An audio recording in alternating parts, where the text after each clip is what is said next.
Hey there, this is Adam from Exactly. In this video, we're going to show you a live demo of a lender's mortgage insurance calculation combined with a loan to value ratio calculation. But before we do that, we're going to explain what is a base LVR and an effective LVR and how do they work together. Let's explain what an LVR is. It's a loan to value ratio. So it's the loan amount expressed as a percentage of the property value. So if your property value is $500,000, your loan to value ratio is 80%, your maximum loan amount would be $400,000. Moving on to the base LVR, and the base LVR is the loan to value ratio before the lender's mortgage insurance is capitalised. So capitalised means that the LMI fee is borrowed and then it's added on top of the loan amount. And whenever lenders do this, whenever they add the LMI on top of the loan, they'll have a maximum base LVR. And that's calculated from the loan amount before you add the LMI fee. So, for example, let's assume that you've got a maximum base LVR of 95% and you've got a property value of $500,000. Your maximum base loan would be $475,000. And then you add the LMI fee on top of that loan amount. So effectively you're increasing your loan past that $475,000 when you're capitalising the LMI fee. But the base LVR is that LVR before you add the LMI fee, base loan amount before you add the LMI fee. So when you've got a base LVR, you've also got an effective LVR, which is also called capped LVR because you're capitalising the LMI on top of it. And it's the loan to value ratio after you've added that LMI fee onto the base loan amount. An example of a maximum effective LVR or a capped LVR is 97%. So if we look at that in this example here, we've got the property value at $500,000.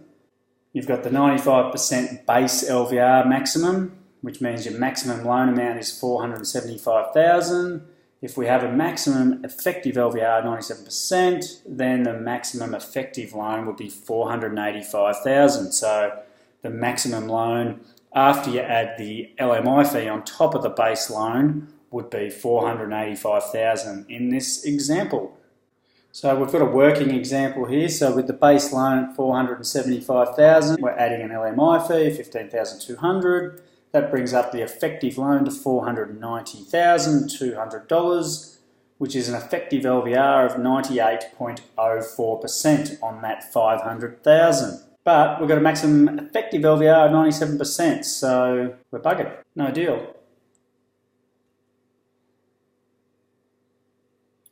But alternatively, if we had that same example, 98.04% effective LVR, and we had a maximum allowed effective LVR of 99.9%, which at the time of recording we've got options like that, then it's happy days. But in some instances we might want to reduce the loan so that we stay within the effective LVR.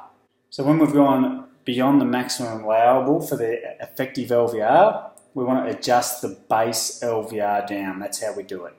So we recalculate the LMI fee from the new adjusted base LVR, and the new LMI fee is added to the new base loan amount, and that gives us the new effective LVR. And then we just have to repeat that process until we get it right. So we might have to adjust the base LVR a few times and play around with the LMI fee and just tweak it until we're no longer exceeding that maximum allowable effective LVR. So if we take that earlier example where we had the maximum 97%, but we're going up to 98.04%, we'd have to play around with the base LVR. In this example where we got it down to 94.11, recalculated a new LMI fee, which was a little bit cheaper because the loan ratio and the loan amount went down. And then we've got a new effective loan, $484,950, which gave us an effective LVR of 96.99%. Happy days. And now that you understand that, we're going to jump into the real calculators and have a bit of a play.